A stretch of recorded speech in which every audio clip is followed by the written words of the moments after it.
ওং গ্রিং ভুবনেশ্বর্যৈ নমো নমঃ। বাস্তুর ঐশান্য কোণ দোষ এবং তার প্রতিকার বিচার।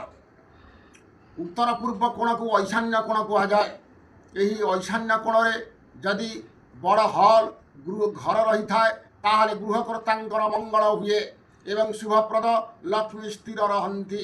ଐଶାନ୍ୟ କୋଣରେ ଯଦି ଲାଟ୍ରିନ୍ ହୋଇଥାଏ, ସ୍ନାନାଗାର ହୋଇଥାଏ, ତାହେଲେ ଗୃହକର୍ତ୍ତାଙ୍କର ସନ୍ତାନ ହାନି ହୋଇଥାଏ, ବଂଶ ବିନାଶ ହୋଇଥାଏ।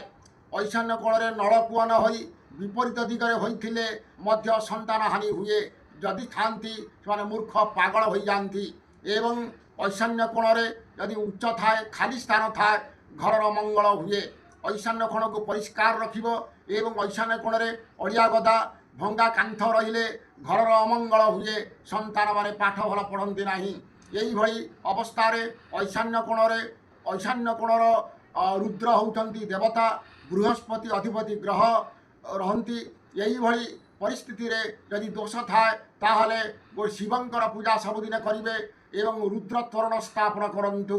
ରହୁଛି, ନମସ୍କାର। ଜୟ ଜଗନ୍ନାଥ, ଜୟ ମା କାମାକ୍ଷା।